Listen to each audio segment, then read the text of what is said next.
What's up guys, salut tout le monde. En el video de hoy voy a hablar sobre mi experiencia en Londres porque hace un año que vivo aquí y pensé que fue una buena idea de hablar sobre eso. Y si no entiendes nada de que lo digo, no te preocupes porque voy a escribir los subtítulos en inglés, así que podrías entender todo de que lo digo, ¿vale? Y si mi español no es perfecto, es normal porque estoy aprendiendo todavía, ¿ok? Por favor, un poco de paciencia. ¿Vale? ¿Empezamos?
Fait guys, comme je dis, ça fait un an que je vis ici et ça a passé super vite. Je pense que c'est la première chose que je dois dire. Londres, c'est vraiment une belle place, c'est super nice. Pour tout ce qui est au niveau de l'art, la musique, entertainment, je vais stopper tout de suite. Wow, c'est mon premier hiver sans neige. Wow, c'est incroyable pour moi, tu sais, comme... juste l'idée de pouvoir sortir dehors sans devoir mettre des grosses bottes, des mitaines, une tuque en janvier. Wow, c'est comme... Pour moi, c'est fou. Mais reste quand même que c'est sûr que c'est pas la place où tu vas avoir le meilleur temps either way, you know. Fait que, genre, ouais. In terms of the weather in London, I think everyone knows. I'm speaking about London because I've only been in London so far. Haven't explored much UK, and it's a bit sad, you know, like I should actually do that, but just didn't happen yet, so just a little side note. Speak about the weather in London. I would say it's less worse than what I expected. I thought it was going to rain every day, crazy, bad weather, super cloudy, like today. It's not good weather, but for like the past 3 weeks here in London, we had like an amazing weather, super sunny. Like I even tanned a little bit, can't you see? Now it's back to a little bit more normal, cloudy London, but you know, it's still alright. Just see for yourself. It's definitely not the best weather, yeah. And it can rain, and then the next day it's gonna be super sunny, and then the other day it rains. That's just how it is. We cannot change anything about that. Hacer amigos en Londres es difícil o fácil? ¿Es fácil o difícil? Pues iré a decir que depende. Pero sí, una cosa que puedo decir sobre eso es que es muy guay que la gente... hay muchas culturas diferentes. Si quieres aprender otros idiomas, es muy fácil de encontrar alguien que habla un idioma diferente que tuyo. ¿Qué puedo decir más? Para mí fue fácil de encontrar amigos, hacer amigos. Me gusta hablar con personas que no conozco. Estoy muy Estoy muy curioso, así que cuando voy a un bar, un club o en la calle, veo a alguien que me interesa, sí, voy a hablar a la persona y muchas veces es una experiencia muy buena y sí, así es. What about the food? La nourriture à Londres, est-ce que c'est bon, genre, ou c'est vraiment de la merde?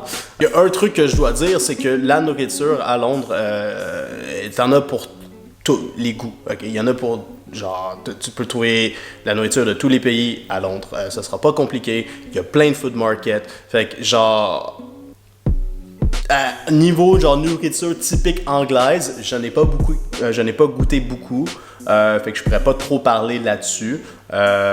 Mais en général, j'ai jamais eu de la misère à trouver des restaurants qui ont de la bonne nourriture.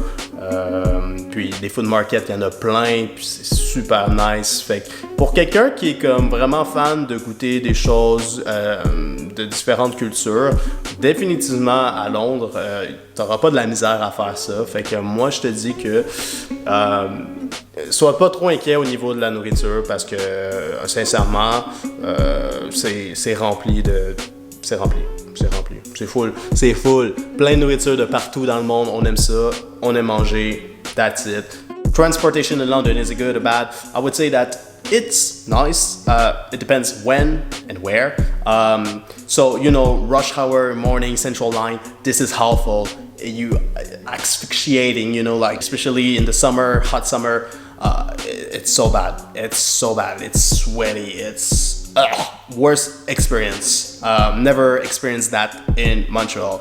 But apart from that, there's tons of bus stop everywhere, around every corners. You want to get to point A, point B, super easy. There's also, you know, the underground is huge and the overground is also good. So I would say it really depends where you live and which zone and everything. But if you want to get to point A to point B, you just use like Google Map or City Mapper. I personally use City Mapper. It really helped me so much. And it's super easy. And also you can always get Ubers if you're like going out on the nightclub and you just like don't want to go in hassle and go in the tube and everything. Personally, like I like coming back home on the tube central. If I'm like going out and I can reach the central line, I just go back home with using the central line 24/7. This is really a cool feature about that. But again, it really depends whereabouts you are. But yeah, I would say transportation is nice. Now, in terms of price, it can be a bit pricey. I pay about £150 a month for my travel card, which covers the zone 1 to 2. And if you want more zones to be covered in your pass, let's say from zone 1 to 4, then it's going to be obviously more expensive. So you will have to check it. You have to check for that also. But yeah, this is for transportation. Maintenant, je vais parler de actually trouver un loyer, tu sais, comme un appartement. Est-ce que c'est difficile à Londres ou c'est facile? Eh bien, c'est compliqué. Alors, premièrement, trouver genre une chambre à Londres, parce que la plupart du temps, tu cherches pour une chambre et non pour un appartement à toi tout seul. Je dis ça parce que c'est relativement cher à habiter à Londres.